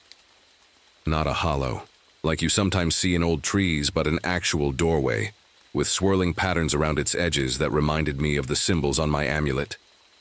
My ranger training told me to call this in. My scientist brain said this was impossible.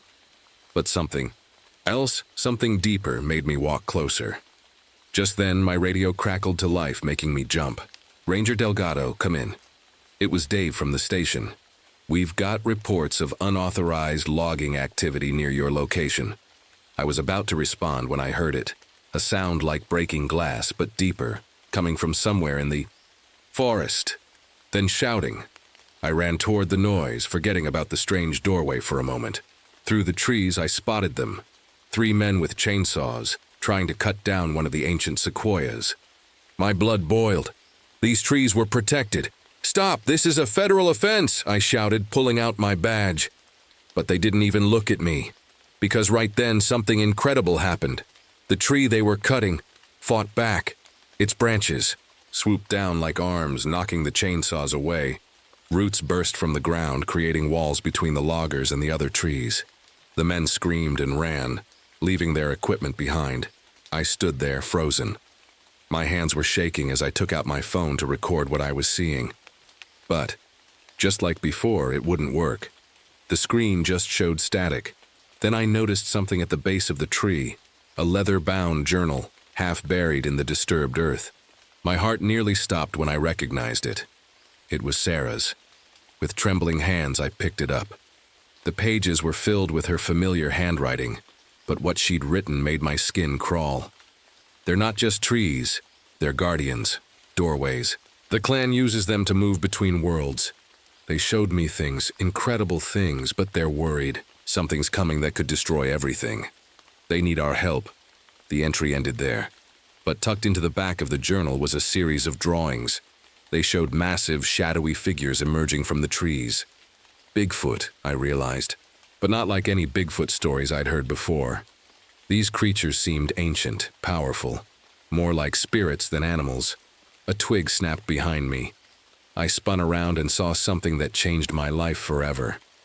Standing there, half hidden, behind a tree, was what looked like a young Bigfoot. It was smaller than I'd imagined, maybe 7 feet tall, with deep brown fur and eyes that looked intelligent, human-like. It wasn't alone. Behind it, I could make out larger shapes moving in the mist. The whole clan, watching me. The young. One took a step forward, head tilted curiously. It pointed at Sarah's journal in my hands, then at the strange doorway in the ancient sequoia. The amulet around my neck grew hot, and suddenly, I could hear voices in my head. Not words exactly, but feelings, images. They were showing me something, showing me why Sarah disappeared, showing me what they were protecting us from. I should have been terrified. But standing there, surrounded by impossible things, I felt strangely calm, like I was finally understanding a truth I'd known deep down all along. The forest wasn't just alive. It was awake, and it had chosen me for something important. Behind me, I heard more voices, human voices.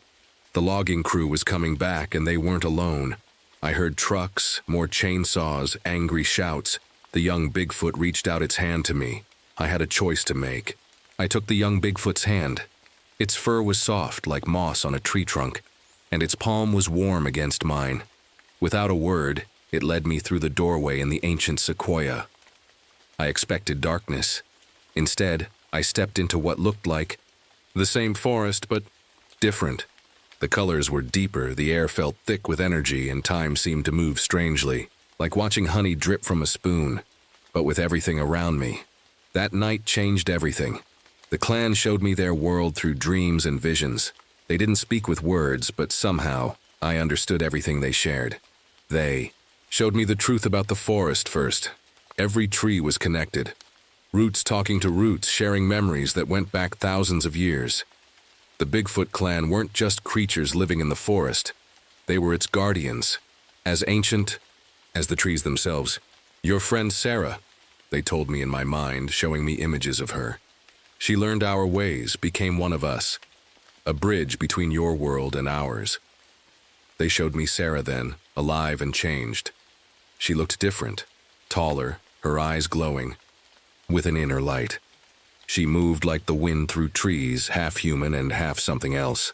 She was helping the clan protect something precious, the heart of the forest, a place where all the magic began. But then they showed me something that made my blood run cold.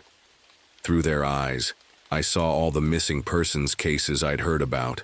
Over the years, People who'd vanished in the park, never to be found. The clan had taken them, but not randomly. Each person had been caught trying to hurt the forest, to steal its secrets, to destroy its ancient places. We are fair, they explained through pictures in my mind. We give choices.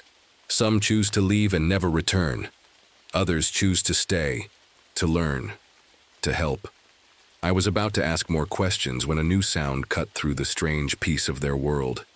Helicopter blades. Through the canopy, I spotted black shapes against the dawn sky. Military helicopters. Sarah appeared beside me then, moving as silently as a shadow. "They've been watching," she said, her voice rough from years of disuse. "Ever since I disappeared, looking for the clan, for the forest's power. But they don't understand what they're dealing with. The clan showed me more visions. Government. Agents in black suits studying samples from the forest. Scientists trying to understand the tree's movement. Soldiers with special equipment tracking the clan's energy signatures. They want to control it," Sarah said. "Use it as a weapon. But the forest's power can't be controlled. It can only be understood, protected." Suddenly, the ground shook. Through the trees, I saw trucks arriving. Not logging trucks this time, but military vehicles. Men in black tactical gear were unloading equipment. Real weapons. The clan gathered around us, dozens of them now. The youngest ones were scared, huddling close to their parents. The older ones stood tall, their eyes glowing with ancient power. "They're here," Sarah whispered. "The ones we've been preparing for." The clan's leader, a massive figure with silver-streaked fur, stepped forward. Through our mental connection, it showed me what would happen if the military found the forest's heart. I saw forests worldwide dying, the Earth's natural magic being drained away. Everything that made our world special disappearing. Then it showed me something else. Other forests awakening, other clans rising. A network of ancient power spanning the globe, waiting to be restored. "We need you, Maria," Sarah said, touching my arm. "Like they needed me. You understand both worlds. You can help us protect what matters." The amulet around my neck pulsed with warmth, and suddenly I understood why Jimmy Two Bears had given it to me. It wasn't just for protection. It was an invitation, a key to this hidden world.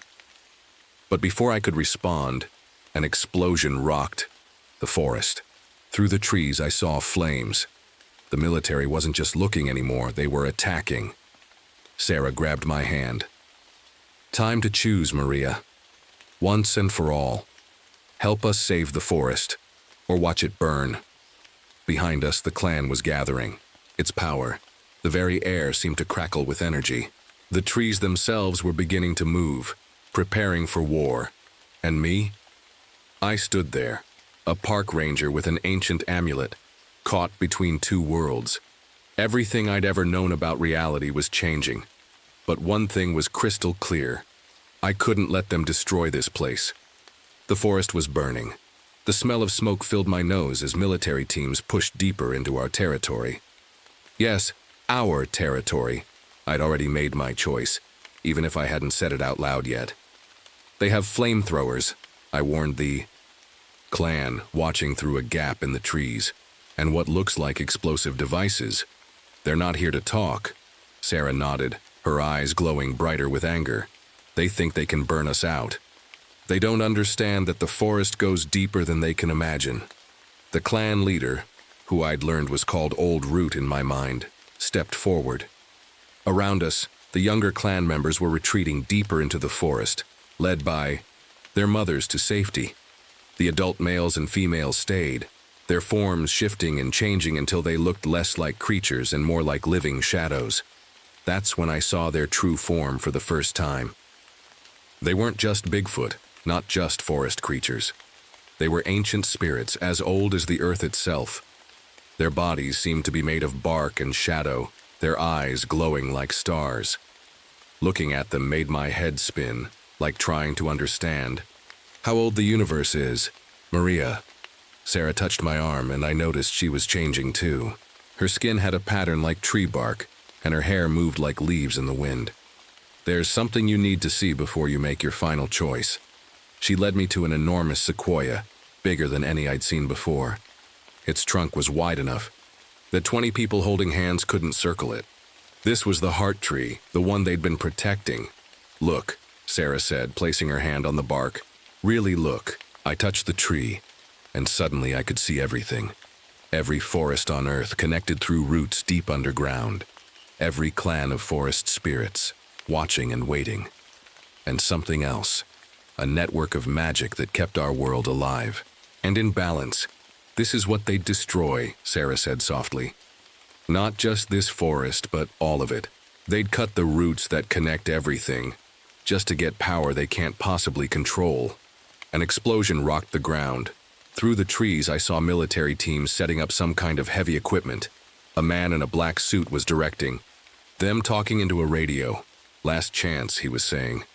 "Either these creatures come out and surrender, or we burn it all down." Sarah's face hardened. "They really think we'll just give up, after protecting this place for thousands of years?" The clan gathered around us, their forms shifting between human-like and spirit-like. Old Root placed a huge hand on my shoulder, sharing a vision with me. The forest waking up, not just here, but everywhere. Trees rising up against those who would destroy them. A power as old as Earth itself, finally revealing itself to the modern world. But it needed a bridge, someone who could speak for both sides. That's what Sarah had become. That's what they wanted me to be too. Another explosion. Closer this time. The military was getting nearer to the heart tree. "If they destroy this tree," Sarah said, "they'll break something that can't be fixed. The connection between forests will be lost. The magic that helps keep our world balanced will fade." I looked at my friend, so changed, yet still somehow Sarah. "What happened to you, really? That day you disappeared?" She smiled, touching the bark of the heart tree. "I saw the truth, and I made a choice. Just like you have to now." The ground shook again. Through the trees, I saw soldiers with flamethrowers advancing. The man in the black suit was giving orders. "Burn everything, find their nest, take specimens if possible." The clan tensed, ready to fight. The trees themselves seemed to be drawing back, preparing for battle. Sarah's body was glowing now, power flowing through her like sap through a tree. "Maria," she said, holding out her hand. "The forest needs both of us. Different, but the same. A bridge between worlds." I touched the amulet around my neck, feeling its warm pulse matching the beat of the heart tree. Everything I'd ever known about the world had changed in just a few days. But maybe that's what growing up really means. Seeing the world as it truly is, not just how we're told it should be. The soldiers were almost here. The clan was ready to fight, and I had to choose the world I'd always known, or the one that had always been there, hiding just behind the trees. I reached for Sarah's hand. The moment I took Sarah's hand, everything changed. Power flowed through me like warm sunlight, and I could feel every tree, every root, every leaf in the forest. It was like suddenly being able to see with 1,000 eyes. The soldiers burst through the trees, flamethrowers ready, but they stopped dead in their tracks when they saw us. Sarah, and I stood in front of the heart tree, our bodies glowing with green light. The clan gathered around us, their forms shifting between shadow and substance. The trees themselves seemed to lean in, branches reaching down like protective arms. "Stop right there," the man in the black suit shouted. "This is your final warning." I stepped forward, surprised to find my feet weren't quite touching the ground. "No," I said, my voice carrying like thunder through the trees. "This is yours." The clan moved as one. Roots burst from the ground, wrapping around the soldiers' weapons. Branches swept down, creating walls between us and them. The very air seemed to twist and bend as the clan used their power to protect the forest. But the man in the black suit wasn't giving up. He pulled out what looked like a metal cylinder with blinking lights.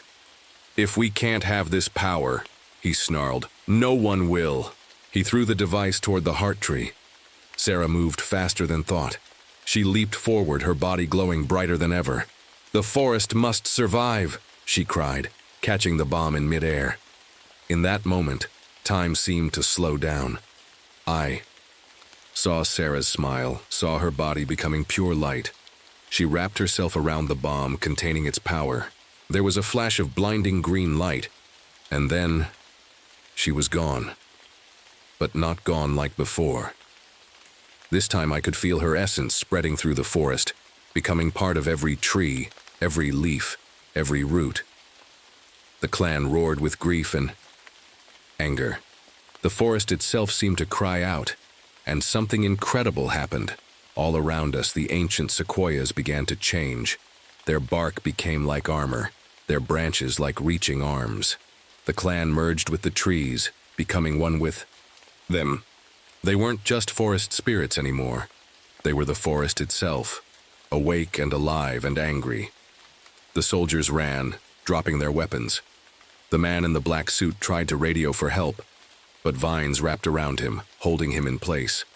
Dimensional portal opened in the heart tree, glowing with blue-green light. Through it, I could see other forests, other worlds, all connected through roots deeper than anyone had imagined. "You have a choice," I told the man in the black suit, my voice still carrying that strange thunder. "Leave this place and never return or face the forest's justice." He looked at me with wide eyes, finally understanding what he was dealing with. What are you?" I smiled, feeling Sarah's presence all around us. "We're the bridge," I said, "between your world and this one. Between what you think is real and what really is." Old Root stepped forward, still merged with his tree. Through our mental connection, he showed the man visions of what would happen if humans continued to destroy the forests. But he also showed him something else, a future where people and forest spirits worked together, protecting the magic that kept our world alive. The man slumped in his vine restraints. "Stand down," he said into his radio. "Full retreat. This forest is officially off limits." Epilogue. That was 3 months ago. The forest has been declared a restricted area, with only special permits allowed. I'm still a ranger, but a different kind now. I work with the clan to protect not just this forest, but all forests. Sarah isn't gone. Not really. I feel her presence every time I touch a tree, every time I use the clan's magic to help the forest grow and heal. She became part of something bigger than herself, and in doing so, helped save everything. The clan taught me their ways, how to shift between worlds, how to speak with trees. The amulet Jimmy Two Bears gave me hangs in the heart tree now, glowing with its own light, a symbol of the bridge between worlds. Sometimes, late at night, I walk through the dimensional portals to check on other forests. I see signs of awakening everywhere, trees moving in impossible ways, forest spirits revealing themselves to those who are ready to see, a worldwide network of magic coming back to life. The man in the black suit kept his word. The military never came back, but other people did. People drawn to the forest's magic. People ready to learn its secrets to help protect it. As I write this in my cabin, I can feel the forest all around me, alive and aware. The trees whisper their ancient stories, and the clan moves through the shadows guarding their realm. Sarah's presence drifts by like a warm breeze, reminding me that some changes, even the scary ones, can lead to wonderful things. The forest is awake now, and it's not just this forest. Everywhere the old magic is returning. The world is remembering what it once knew, that everything is connected, that there's more to life than what we can see with our eyes alone. And me? I'm exactly where I need to be, a bridge between worlds, helping to protect the ancient ground beneath our feet. The sun is setting now, and I need to go. The clan is calling. There's work to be done, magic to be shared, forests to protect. After all, this is just the beginning. The howl that woke me wasn't like anything I'd heard in my 15 years as a park ranger. It wasn't a wolf, wasn't a coyote, and definitely wasn't human. But somehow it was a mix of all three. I'm Marcus Williams, though that's not my real name. I've been hiding here in the Ozark National Forest since I ran away from the horror I saw in Vietnam. Being a park ranger suits me. Just me, the trees, and the occasional lost hiker to rescue. At least, that's how it used to be, until that night. In the summer of 1967, when everything changed, the strange howl came again, closer this time. I grabbed my modified M1911 pistol, an old friend from darker days, and stepped onto my cabin's porch. The full moon lit up the forest like a spotlight, but something felt wrong. The crickets had gone quiet. Even the night birds weren't making a sound. In all my years in these woods, I'd never heard them this silent. That morning, I'd found some weird tracks during my usual patrol. At first, I thought they were wolf prints, but wolves hadn't been seen in these parts for decades. Plus these tracks were all wrong, too big, with marks that suggested whatever made them could walk on two legs. I've tracked everything from bears to mountain lions, but these prints, they made my skin crawl. 2 days later, Bobby Jenkins, one of our local hunters, came to my station in a panic. His hunting dogs, 3 experienced hounds that knew these woods as well as I did, had vanished during a night hunt. They just disappeared, Marcus, he said, his hands shaking as he held his coffee cup. 1 minute they were baying at something, the next, nothing. Just silence. And I found their collars, all 3 of them, arranged in a perfect triangle on the ground. I knew Bobby. He wasn't the type to scare easy or make up stories. When I went to check out the spot where his dogs vanished, what I found made my blood run cold. There was a clearing I'd never seen before, though I could have sworn I knew every inch of this forest. In the center, animal bones were arranged in patterns that looked almost like writing. Some were fresh, others old and weathered. But the way they were placed, it wasn't random. It wasn't animals. Something intelligent had done this. That night, while patrolling the area near the bone clearing, I heard it. A chorus of howls that made my combat instincts scream danger. The sounds moved like they were coordinated, like the creatures were talking to each other. One would call from the north, another would answer from the west, then east, then south. They were surrounding something. Hunting something, I found their kill site the next morning. It wasn't like anything I'd seen before, and I'd seen plenty of predator kills in my time. The deer hadn't just been eaten, it had been taken apart systematically. The wounds showed signs of tools being used. These weren't normal predators acting on instinct. They were thinking, planning, hunting with a purpose. As I studied the site, I found fresh tracks leading away from the kill. They formed a perfect pattern, like military formations I remembered from Vietnam. That's when I knew I wasn't dealing with ordinary wolves. Whatever was hunting in my forest was smart, organized, and dangerous. And somehow, deep in my gut, I knew it was only a matter of time before they started hunting something bigger than deer. I radioed back to headquarters, reporting unusual predator activity. But how could I explain what I was really seeing? Who would believe that something was out there, moving like a military unit, thinking like humans, but hunting like wolves? That night, as I sat in my cabin cleaning my pistol and loading it with the special ammunition I'd brought back from Vietnam, I made a decision. Whatever these things were, they were in my forest now. And if they were hunting my people, then I was going to hunt them back. I just didn't know then that they were already hunting me. The full moon hung low over the trees as I walked my night patrol. My flashlight beam cut through the darkness, but I couldn't shake the feeling that something was watching me. Years in Vietnam had taught me to trust that feeling. I stopped. There. It was again. The crack of a twig too heavy to be a deer. My hand moved to my pistol. The wind shifted, and a smell hit me, like wet dog mixed with something rotten. That's when I saw them. They came out of the shadows like they were made of darkness themselves. At first glance, they looked like wolves, but wolves don't stand. 7 feet tall on their back legs. Their eyes glowed amber in my flashlight beam, and their muscles rippled under thick, dark fur. But it was their faces that made my blood run cold. They were almost human, with expressions that showed real intelligence. I counted 5 of them, moving in the same formation I'd seen in their tracks. They weren't just animals. They were a team. The largest one, their leader, stared right at me. In its eyes, I saw something impossible. Recognition. Before I could react, they melted back into the shadows like smoke. I stood there for a long time, my heart pounding, knowing that everything had just changed. These weren't just strange wolves or some new kind of predator. They were something else entirely. 2 nights later, I got the call that would haunt me. A hunting camp had been attacked. I drove my truck as fast as I could down the forest roads, my tires spitting gravel. When I got there, it looked like a war zone. The tents were shredded. Camping gear lay scattered everywhere. But it wasn't random destruction.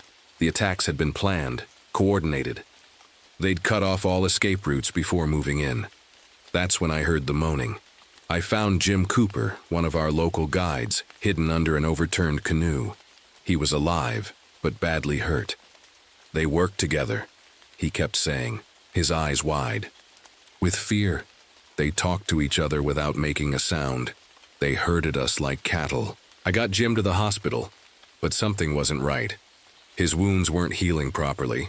The bite marks on his arm had turned an odd color, and he was running a fever that the doctors couldn't explain.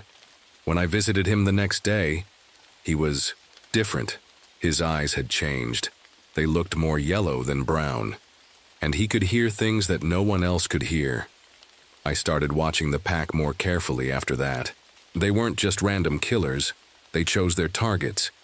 They'd pass up easy prey to go after specific people. It was like they were looking for something, or someone. From my hiding spots in the trees, I learned more about how they worked. The big one, the alpha, was clearly in charge. But they didn't act like normal wolves. They communicated without sound, moved like soldiers, and could somehow disappear into shadows that seemed too small to hide them. But the scariest part? They were getting bolder. Each night they came a little closer to town. Each attack was a little more organized. And people were starting to change. Not just Jim Cooper, but others who'd survived their attacks. They were becoming something different. I knew I had to stop them. But as I watched them move through my forest like ghosts, I couldn't shake a terrible thought. What if they weren't here by accident? What if they were looking for me? That night, as I loaded my gun and checked my supplies, I remembered something from Vietnam. A night mission gone wrong. Stories the local villagers had told us about creatures in the jungle. Things that walked like men but hunted like wolves.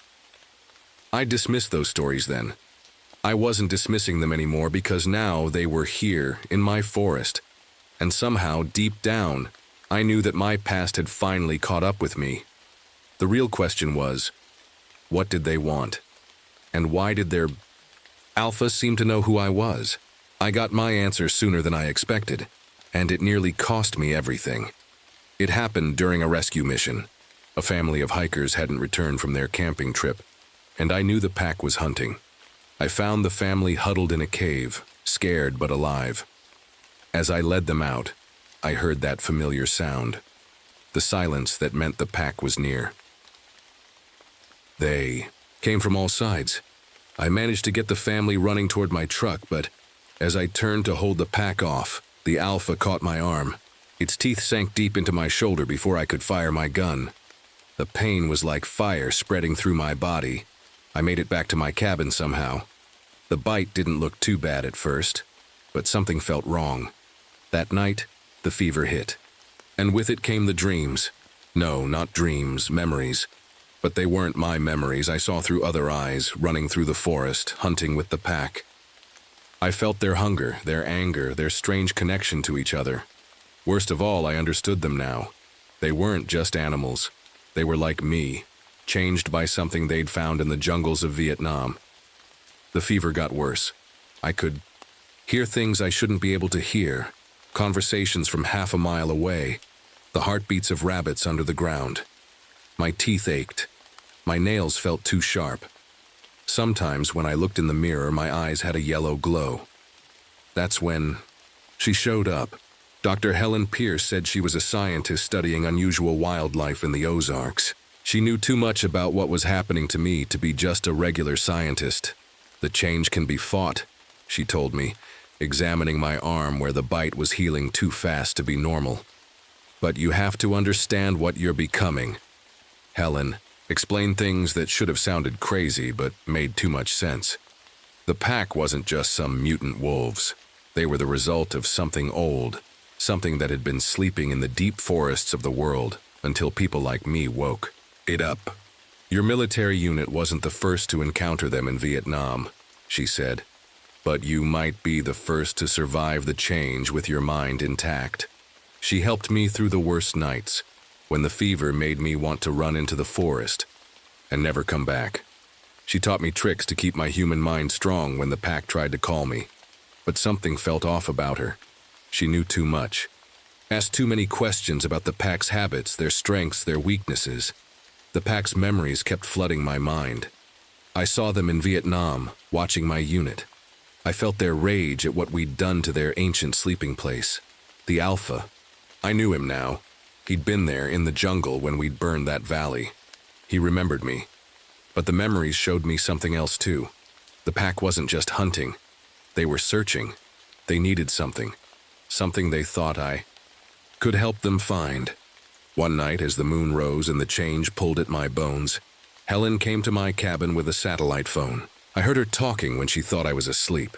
She was reporting to someone using military code words I recognized from my time in the service. Subject is responding well to the infection, she said quietly. The pack connection is growing, stronger. We should be able to track the Alpha through him soon. My heart sank. Helen wasn't here to help me. She was using me as bait. But for what? What did the military want with the pack? I lay there in the dark, feeling the pull of the pack's minds against mine, and knew I had to make a choice. The infection was changing me, making me something more than human. But maybe that's what I needed to be to protect my forest. From the pack, from the military, and from whatever Helen Pierce really was. As if they could sense my thoughts, wolves howled in the distance. But this time, for the first time, I understood what they were saying. They were calling me to join them, and part of me wanted to answer. I confronted Helen the next morning. "Who are you really working for?" I asked, my new senses telling me. Her heart was beating faster that she was afraid. She sat down at my kitchen table, her face tired. "You deserve the truth, Marcus. Or should I say Lieutenant James Cooper? My real name, the one I'd left behind in Vietnam. The government has known about these creatures for decades," she said. "They're not just in Vietnam. They're everywhere, deep in forests all over the world. Your unit wasn't the first to find them. You were just the first to make them angry enough to follow you home." The memory hit me like a punch. The valley in Vietnam, the cave my unit found, the strange markings on the walls, the eyes in the dark. We'd been ordered to burn everything. "The pack that's here," Helen continued, "they're not just random creatures. They're the same ones from that valley. They've been tracking you for 3 years. Why, I asked, but I already knew. In my fever dreams, I'd seen it through their eyes. The cave hadn't just been their home. It had been sacred, ancient, and we'd destroyed it." Helen pulled out a thick folder. "The military has been studying them since World War II. They can communicate across miles, share thoughts, move through shadows like they're walking through doors. We thought they were just animals with unusual abilities. We were wrong." She showed me photos, reports. The creatures had been living alongside humans for thousands of years, hiding, watching. They'd had some kind of agreement with the local people in Vietnam, until we came along and broke it. "They're not just hunting you for revenge," Helen said. "They need you. Something in your blood, your DNA, reacted differently to their bite. You're changing, but you're still you. That's never happened before." Before I could respond, my enhanced hearing picked up engines. Heavy trucks coming up the forest road. Military trucks. "I'm sorry, Marcus," Helen whispered. "But we need to understand how they do what they do. The military thinks your connection to them is the key. They're going to take you and the pack in." I stood up, my muscles tense. "You called them last night. They'll be here in 10 minutes. Please don't fight them. They'll help you control the change." But I could feel the pack's thoughts pressing against my mind. They were coming too. They'd felt my anger, my sense of betrayal. The Alpha was leading them straight to us. "Helen," I said, "you don't understand what you've done. The pack isn't coming here to be captured. The first military truck broke through the trees. Soldiers in black tactical gear jumped out, carrying weapons I recognized. Special tranquilizer guns, silver-tipped bullets. They'd done this before. That's when I heard it. Not with my ears, but with my mind. The Alpha's voice, clear as day. "Brother, run." The shadows around my cabin began to move. The soldiers didn't notice at first how the darkness under the trees was getting deeper, how shapes were forming in the shadows. But I did.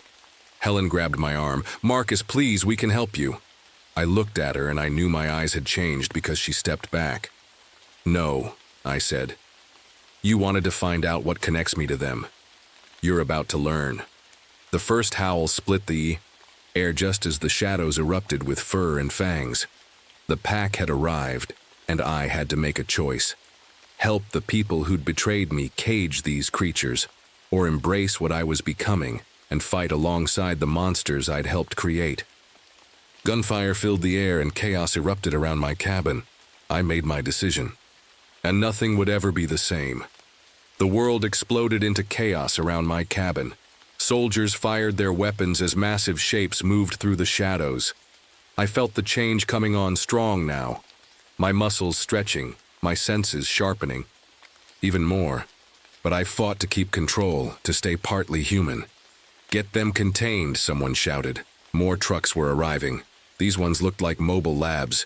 I saw Helen running toward them, shouting orders. The Alpha emerged from the shadows right in front of me. Standing upright, he was huge. His black fur streaked with gray, his eyes glowing with intelligence. In my mind, I heard his voice clearly. "You understand now, brother, why we followed you, what you took from us." I nodded. Through our mental connection, I saw it all. The sacred cave, generations of his people living there in secret, watching over something ancient and powerful. Something my unit had destroyed without understanding. A soldier fired at the Alpha. I moved without thinking, knocking the gun aside. The Alpha's words echoed in my head. "Choose now. Are you one of them, or one of us?" My answer came in a roar. That was half human, half wolf. I let the change come, but held on to my human mind. My body grew stronger, faster. Fur sprouted along my arms. But I stayed in control. The pack moved like shadows around us, taking down soldiers with terrifying speed. Not killing. I could feel their restraint. These weren't mindless killers. They were warriors protecting their own. Helen appeared with some kind of high-tech weapon. "Marcus, stop. We can help you go back to normal." "I don't want to go back," I growled, my voice rough but still mine. "You don't understand what you're dealing with?" She fired. The weapon shot out some kind of energy net, but I dove through a shadow like I'd seen the pack do. It felt like stepping through a cold waterfall. I came out behind her and knocked the weapon away. The Alpha howled. A signal. The pack began herding the soldiers toward their trucks. I could feel their plan in my mind. They wanted to drive them away, not kill them. But Helen had one more trick. She pulled out a small box with blinking lights. "If we can't capture you, we'll have to put you down. All of you." She pressed a button. A high-pitched sound filled the air. The pack howled in pain. I felt it too, like needles in my brain. We all dropped to our knees. Through the pain, I saw Helen walking toward the Alpha with another weapon. Something in me snapped. These creatures weren't the monsters. We were. The ones who destroyed their home, who tried to cage them, who thought we could control everything we didn't understand. I reached for the silver bullets I'd blessed with the help of Thomas Redhawk, an old Cherokee friend who understood more than he let on. My hands shook as I loaded them into my gun. Helen saw me but turned too late. I shot the box in her hand. The sound stopped. In the sudden silence, the Alpha rose to his feet. Helen ran. For the trucks, but the shadows themselves reached for her, not to kill, but to hold her in place. The Alpha padded forward, his mind touching hers. I felt what he was showing her, centuries of his people's history, their purpose, their connection to the forests, the truth. When the visions ended, Helen slumped to the ground. She looked up at us with tears in her eyes. "I'm sorry," she whispered. "I didn't know." The remaining soldiers were retreating now. The Alpha turned to me. "The silver bullets, you knew they might be needed?" I nodded. "Not for you. For me, if I couldn't control the change." He made a sound like laughter. "But you did control it. You found the balance we've kept for centuries, between human and wolf, between civilization and wilderness. You could join us." I looked at my cabin, at the forest I'd protected for years. "What about them?" I nodded toward the retreating trucks. "They'll be back." "Not if we work together," the Alpha said. "Not if we protect this place, like my people have protected other forests. There must always be guardians." Helen stood up, shakily. "I'll help," she said. "I'll tell them the experiment failed, that you all died. Just teach me to understand." The Alpha nodded slowly. Around us, the pack emerged from the shadows, not as monsters now, but as protectors. I felt their acceptance, their welcome. The moon rose over the trees. My body tingled with the change, but now I didn't fight it. I'd found my place, not as a deserter hiding from his past, but as a guardian of something ancient and important. The Alpha lifted his head and howled. The pack joined in. And so did I, adding my voice to their song. The song of the night, of the wild, of the shadows between civilization and wilderness. We had a lot of work ahead of us. But as I looked at my new family, I knew we'd face it together. After all, every forest needs its guardians, and now I was one of them. 6 months have passed since that night at my cabin. The forest has changed, or maybe I'm just seeing it differently now. Every shadow holds a secret. Every moonrise brings a new lesson in who and what I've become. I still work as a park ranger. During the day, I'm Marcus Williams, helping lost hikers and checking camping permits. The locals say I've gotten better at tracking, at finding people who wander off the trails. They don't know that I can smell fear from a mile away, or hear a child crying from across the valley. Helen kept her word. The military reports show that their experiment failed, with all subjects lost. Sometimes she visits, learning our ways, documenting our history in secret. She's not the person she used to be. The pack's memories changed her, just like they changed me. The pack runs these woods now, but not as monsters. We're guardians. When hunters come too close to our sacred places, we guide them away with well-placed howls. When hikers get too close to danger, they find mysterious shadows herding them back to safe trails. We protect both the forest and the people in it. At night, when the moon rises, I run with my new family. The change doesn't hurt anymore. It feels as natural as breathing. I've learned to control it, to be both human and wolf, to live in both worlds. The Alpha, who I now know is called Shadow Singer in his own language, has taught me the old ways. The pack's memory goes back centuries, filled with stories of their kind watching over the wild places of the world. Now those memories are mine too. Tonight, as the full moon rises, I stand on my cabin porch one last time. I'm not running away anymore, not hiding from what I did in Vietnam. I've found something better, a purpose, a family, a way to protect instead of destroy. I feel the pack's call in my mind. There's work to do, somewhere in the forest. Shadows need guarding, secrets need keeping, and the night song needs new voices to sing it. I step off my porch, the change flowing over me as naturally as the moonlight. My paws hit the ground, and I run into the darkness. That's no longer dark to me. This is who I am now. Not a deserter, not a monster, but a guardian of the in-between places. Every forest needs its protectors, every shadow needs its keepers, and every night needs its song.